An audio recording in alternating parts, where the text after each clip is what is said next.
Hello and welcome to the Solopreneur Sisterhood Podcast, a podcast designed to help heart-centered service providers like you build a purposeful, profitable, and sustainable business that supports what matters most to you. I'm your host, Becky McCleery, and I am so grateful that you are here. In this episode, we're talking with Debbie Midden, who is a curious and creative soul entering an exciting new chapter. After 37 years balancing a corporate strategy career by day with fronting a band by night, she hit serious burnout. At 60, instead of slowing down, she dove headfirst into entrepreneurship, launching Virtually Debbie as an intuitive business coach for heart-centered women business owners. Debbie lights up working with coaches, creatives, educators, and healers who are building something meaningful. Having learned the hard way, she's now passionate about helping women entrepreneurs put their health first while growing their businesses.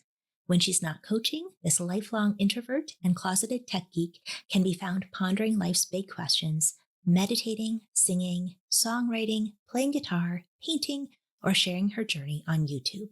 Welcome, Debbie. I am so grateful that you are joining us here today, and I cannot wait to talk with you and learn from you.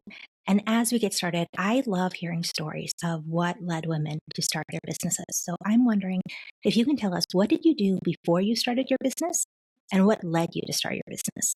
Oh, thank you, Becky. It's great to be here. And when I started, it was back in 1987, and I had no idea what I wanted to do with my life. I graduated high school valedictorian, took a couple of years in college, and a friend told my mom, "Hey, I have a job at Merrill Lynch." And she was one of my closest friends, and that's where I started on a trading floor back in 1987. And 6 months later, the crash happened. And so it was just chaos from the beginning. However, I ended up developing a career where the through line was I was able to help CEOs and C-suites, not just with organization and strategy, but I was also helping them build CRM systems and also helping to manage other people. And wherever I went, that was the same thing that I was doing wherever I was going.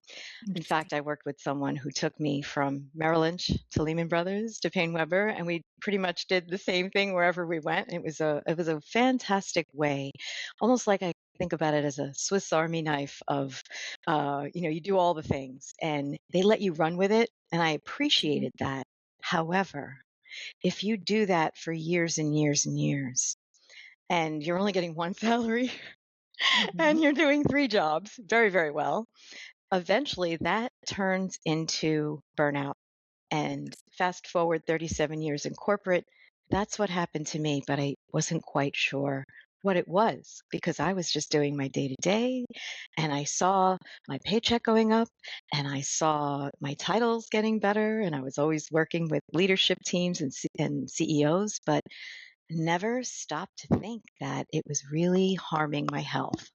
And when I turned 59, and that's really when it happened. That's when I ended up in the hospital from burnout and tried to work my way back. Eventually, unfortunately, got laid off. And at 59, I stopped and I said, now what do I do? How do I take all this experience and bring it to something that I can create something of my own? But I was doing it during burnout. And so I hired a burnout coach, and she helped me through this transition. Didn't quite know what I wanted to do, took some courses to learn the online space because that is very different from corporate. And so it took me about 6 months, 8 months to figure out I'm comfortable with the online space. I'm still healing from burnout, and I don't want to do support work anymore because I have a point in my career where I can actually really help people from a business perspective, a strategy perspective. Who do I want to work with? How do I want to create this little company of mine? What do I want it to look like? Do I want to work every day? And so I was able to kind of create something of my very own that matched my energy levels, that matched who I wanted to work with. I love supporting women entrepreneurs. And so that's where the idea developed. I became a certified business coach and consultant. And I am in my second year. This is what is commonly known as the messy middle. So this is where we are right now. And I love it. It's great. I love that so much. I think I can relate to parts of your story. I'm sure so many of our listeners can as well.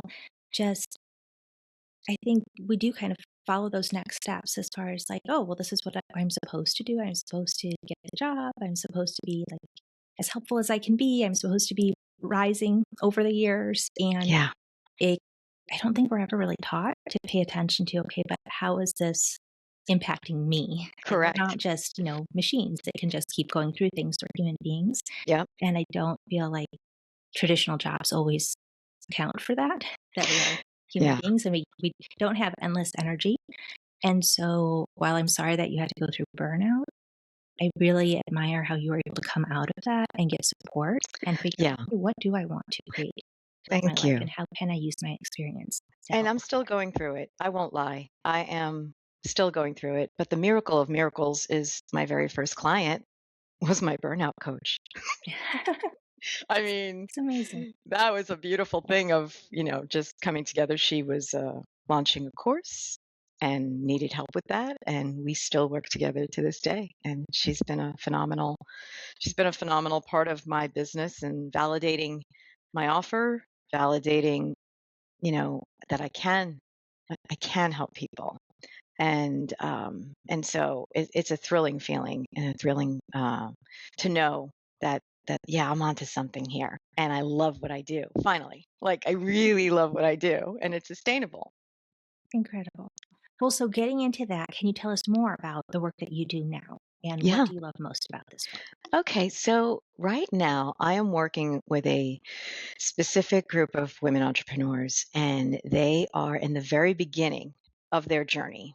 And not a lot of people in the coaching space cater to them. So I Mhm. wanted to do that, especially because when I was getting involved in this industry, I realized that there were a lot of coaches out there that were catering to people that were much further along in their journey. They were scaling, they were hiring other people to build their company, but there really wasn't a lot of help, and there was a lot of contradicting information online. And I just wanted to make it clearer for women, really work one on one, hold a space for them to get clear on their offers, their pricing, their messaging, their sales. And it is a little overwhelming because you are doing everything in the beginning. Um, and it could be like that for a few years. So rather than get overwhelmed, clarity is the key, and that's where I do my best work. And it's just a matter of like asking the right questions, being an amazing listener for someone, and hearing what they're saying, but also hearing what they're not saying is very important, and really making them feel as though they're held through this journey. That's what I wanted for myself, and it's difficult finding, courses. You can take a course, but you really, at least I needed someone to talk to feel like they were there in case I ran into mindset issues with conflicting information. Fear can come into play a lot, and I like to be there for women who are dealing with that, because when it gets quiet, when you're in the messy middle, when you've got your foundations set and you got your offer, you're ready to go, it can get quiet because that's at the point where you're kind of waiting around for those seeds that you planted to sprout. Yeah. And then a lot of women I notice can think, oh, maybe I need to change my offer again. Maybe I need to, redo everything. And it's just a matter of like being patient, maybe tweaking things, not necessarily redoing everything all over again. And that's what a coach and a consultant can do to help. In the consultant piece, is the part where a woman can come to me and say, I know what I want to do, but I'm not quite sure about this tool or this workflow. And because I have that background in Mhm. corporate, I'm able to do that too. And I love that, the balance. And so I knew I could fill a niche. I knew I could fill a niche where coaching and consulting could come together for women in the early stages. And I tend to work with most women who are in heart centered industries, healing, education, creativity. But I can pretty much help, any woman who's got a service business who's just trying to find her way. I love that so much. And I was just thinking the other day about kind of my journey in my business and how much I struggled at the start.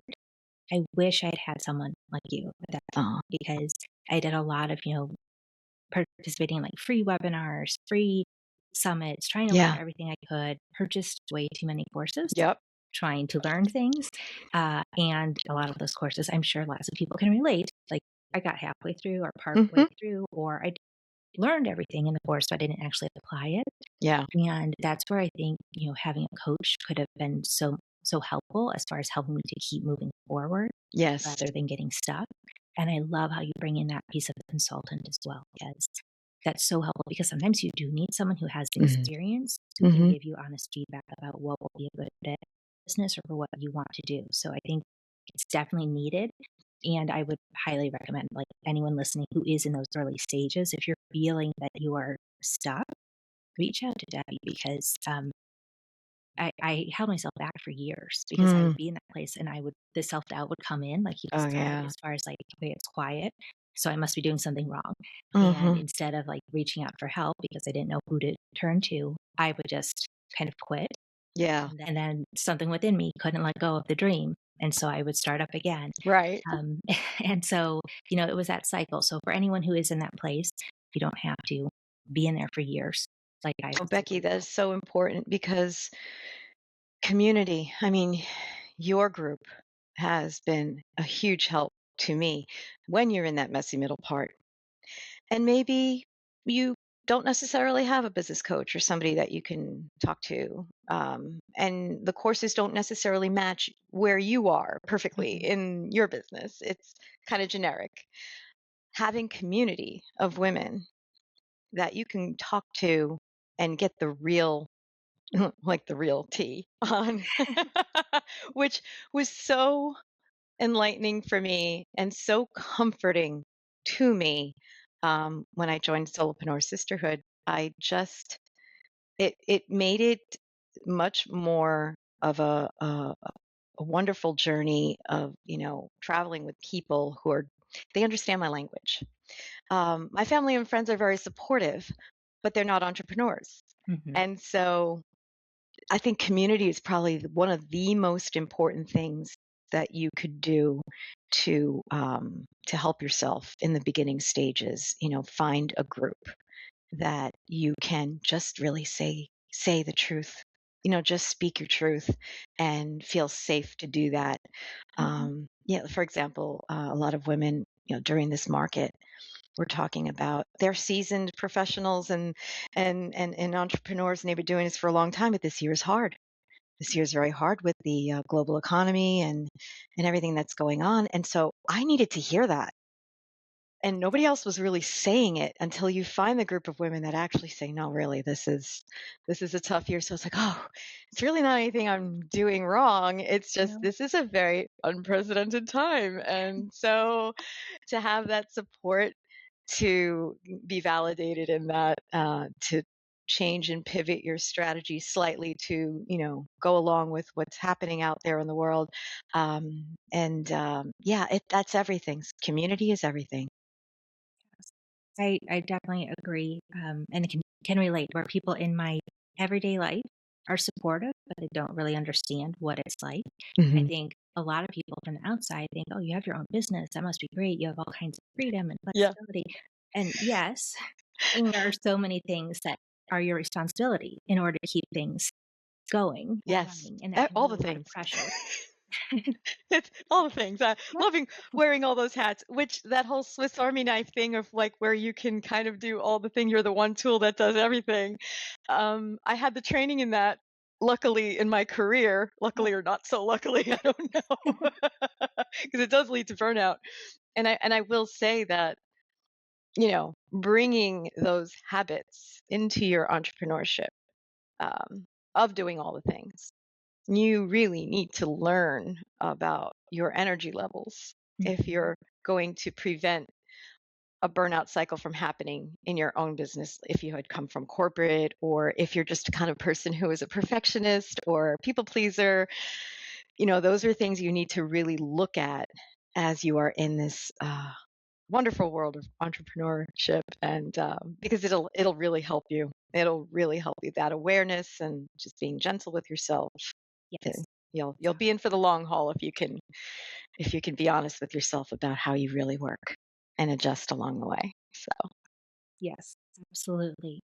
Well, you kind of covered some of this, but I'm wondering if there's anything that stands out to you as what is something that is more challenging Mhm. about having your own business than you Mhm. anticipated? Goodness. Well, I think for me it's knowing or not knowing when to stop Mm. and having the patience to let those seeds sprout. I always tell my clients, picture this cute little seed that you've planted, and now you're standing over at it in the dirt, yelling at it, come on, grow, And so that's ridiculous. That's absolutely ridiculous. And so you have to laugh about it. You have to have a good sense of humor. But I think the hard part for me was balancing coming out of a burnout as you're building this new thing Mhm. and knowing when enough was enough for today, Yeah. right? And not feeling guilty to take breaks. And I Mm. already see that I'm healing from that because when year one happened and Christmas break happened, I was like, do I stop posting on social media? Everyone else seems to be posting on socials during the holidays. And I don't know. So I didn't, but I felt guilty. And now this year, I took a break. I was with my family for Easter and I did not feel guilty. I did not post. And the most miraculous thing happened. I was present and my brain had a reset and I was flooded with new ideas when I came back, Okay. energized and didn't feel guilty. Mhm. So I know that there are signs that I'm healing, which is great. But yeah, like to your point, I think those are the hardest parts sometimes is having patience and knowing when enough is enough for the day. Yeah. I can relate to both of those. Yeah. Um, and I love what you said about taking a break because I found that to be true. Like I will say the first few years of my business, I felt because I when things really started to take off for me, I was a virtual assistant. Like I had to be kind of available at all Yeah. times. So Yeah. even if our family went on vacation, I took my laptop with me. And I Oh, told clients I'm not working the whole time, but I can do a little bit of work. And so I would oh, like get up early and I would take care of a few tasks or I would yeah. check in the evening and do tasks. And it wasn't until a few years in that I realized, wait, I could take time off, which seems really, really dumb now No, that I think about it. Like not any at job all. you could take time off, but I felt like I couldn't. Mm. And when I started doing that, I did realize like, oh, that's where the ideas come in and that's where I get Mm. re-energized. And I think it's so necessary. I almost feel like those breaks are kind of magical Oh, it's for your yeah, business. absolutely. It's part of being a responsible business owner Yep. and is filling up your tank. But in order to fill up your tank, you have to recognize when you're running on fumes in Yes. order to say, oh, I think I need to fill up my tank now. Hmm. Yeah. Well, so then kind of flipping it, what is one way that having your own business has met or maybe even surpassed what you Mm. expected it to be like? Ha, this is great. Because I came from corporate and was so conditioned to think about that there's only one way to make money, and that is Mm. just to like wait for the 2 weeks and the paycheck to hit your bank account and then wait for someone's permission to say, you've done a great job and we're going to give you a raise or we're going to, change your title. Or this is what you can and cannot do in corporate. There's none of that anymore. I can do whatever I want, wherever I want. And like, I have a love of maybe being creative. So I add the creativity to my business. I am an introvert, so I can't do groups of people. And working in corporate, that was killing me. And now I can create this kind of life. I build the business around my life. Hmm. And I know it's a cliche when you hear that, but to actually see it work in your favor, to, when somebody first hired me and wanted to pay me money for the thing that I love to do, I was like, oh, this is this is possible. Yeah. Oh my God, I could actually do this. It is so liberating, um, and also equally terrifying. But Yeah. that's okay because I think playing it safe for me, safe in corporate, it's never really safe. I thought it was safe to get a paycheck every other week. And what I was denying myself was tapping into my talents and the courage to really create something. And so now every day I'm stepping into the mystery and the unknown, and it gets a little bit easier each time, a little bit. So knowing that you'll constantly be looking for clients is a thing.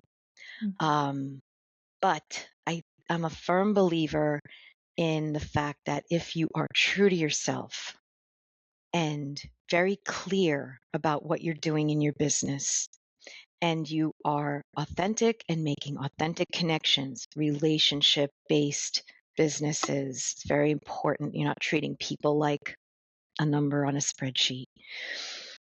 If your business is based in integrity, those people will be in your orbit. It may take a little bit longer, Mhm. but it will happen. And you just have to be patient enough to allow that to grow. So, Beautiful. I love that so much. I agree on everything you shared. And I really appreciate you, Debbie. Like, you have shared so many great ideas, and I really appreciate your honesty about the experience of having your mm, own business. And I like just your heart for the work that you are doing comes through so clearly. oh, That anyone who works with you knows that you genuinely care, which is incredible. thank you, Becky. Thank So you. I want to be mindful of everyone's time. Sure. Before we go, I'm sure there are listeners who are thinking, okay, Debbie, I need extra support. How can they Yeah. connect with you beyond this Sure. They service? can reach out to my website, virtuallydebbie.com. And all my contact and socials are on there, so feel free to reach out. I'm pretty much everywhere. I love Instagram. I just joined Substack, which is great. And yeah, so I'm on most of the major platforms, and loving my YouTube channel at Virtually Debbie. Wonderful. Well, thank Yeah. you so much. And for those of you listening to the podcast, we'll have Debbie's links in the show notes for this episode, so they're easy to find. But again, thank you so much, Debbie. It was wonderful talking with you today. Thank you, Becky. Have a great day.